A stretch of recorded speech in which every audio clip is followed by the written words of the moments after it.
écoute, merci de m'accueillir. Ah, ça peut sembler curieux qu'un député dise merci de m'accueillir alors qu'on est ici à l'Assemblée nationale. Mais en tout cas, c'est le cas, puisque c'est votre événement, c'est celui de Photonics France, et je tenais vraiment à vous remercier de m'avoir associé en qualité de parrain à cet événement. Pardon de ne pas avoir été à votre Assemblée générale ce matin. J'essaie de suivre les travaux de Photonics Bretagne de manière aussi assidue que je le peux, parce que c'est effectivement un secteur qui compte. Je ne veux pas dire ici que les Bretons sont aux responsabilités, mais il y en a un certain nombre, et vous le savez comme moi. Et c'est une belle aventure que cette Photonics Bretagne et Photonics France.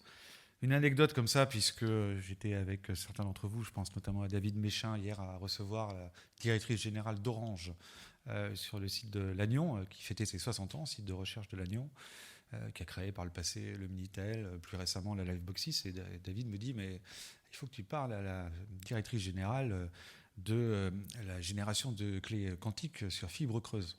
Bon, moi j'ai répété bêtement, je ne suis pas un spécialiste, c'est comme je crois qu'à un de vos travaux, une fois, je me suis retrouvé à parler après un prix Nobel, M. Mourou. On se sent très petit quand on n'est que député et qu'on n'a pas forcément l'expertise et les compétences et connaissances que vous avez.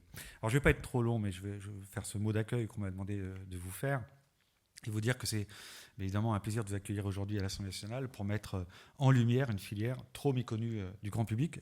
J'insiste là-dessus parce que je pense que c'est un des enjeux, un des challenges que vous avez à traverser. Vous êtes à la fois partout, parfois nulle part, et en même temps tellement partout qu'on finit par ignorer que vous êtes présent. Il suffit de regarder dans les stands d'à côté, que ce soit les miroirs, que ce soit les visières, ou que ce soit d'autres choses, des outils médicaux par exemple, pour la rétine, pour s'apercevoir que vous êtes à peu près partout. Et il faut savoir qu'à l'Assemblée nationale en ce moment, à côté de l'hémicycle, il y a une exposition du CNES.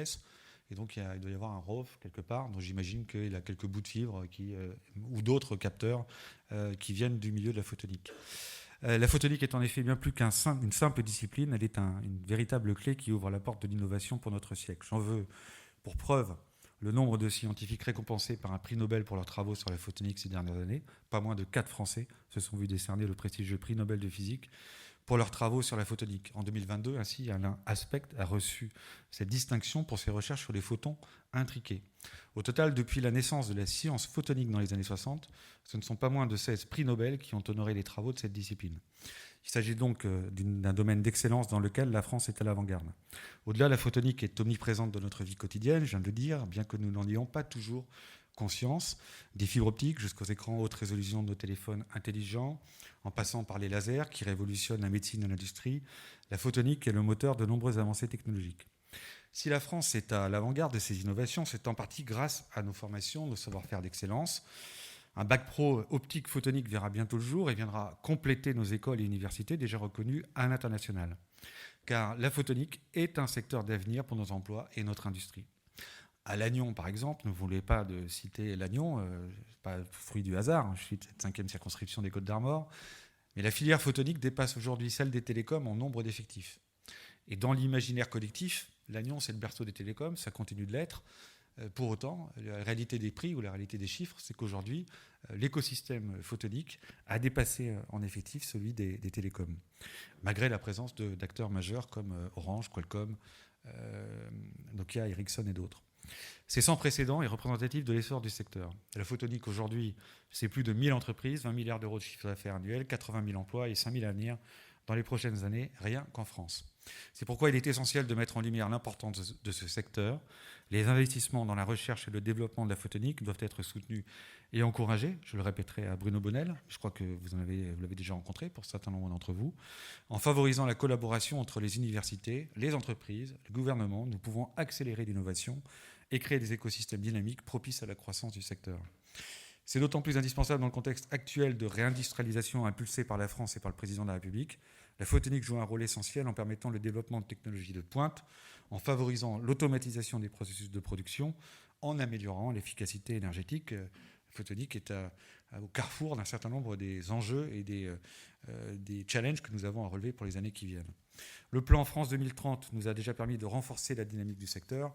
Aujourd'hui, nous devons accélérer pour faire de la France un hub d'innovation mondiale en photonique. L'Union européenne constitue bien évidemment également une bonne échelle pour ce combat.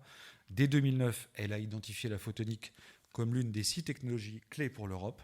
Et la Commission européenne a également signé par le passé un partenariat public-privé avec la plateforme technologique européenne Photonics 21, qui regroupe les principales industries photoniques et des acteurs de la R&D concernés tout au long de la chaîne de valeur économique, et ce, dans toute l'Europe. Nous devons poursuivre cette stratégie de partenariat public-privé pour continuer à financer la recherche et l'innovation, et ainsi cimenter le leadership industriel de l'Europe en photonique. C'est indispensable pour nos emplois, pour notre croissance et notre souveraineté.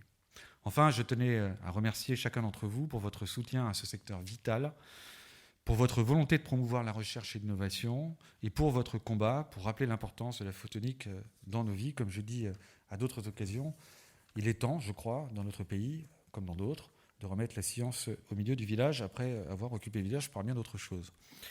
Et donc, je terminerai par ces mots. Vive la technologie de la lumière, et je vous souhaite une très bonne après-midi.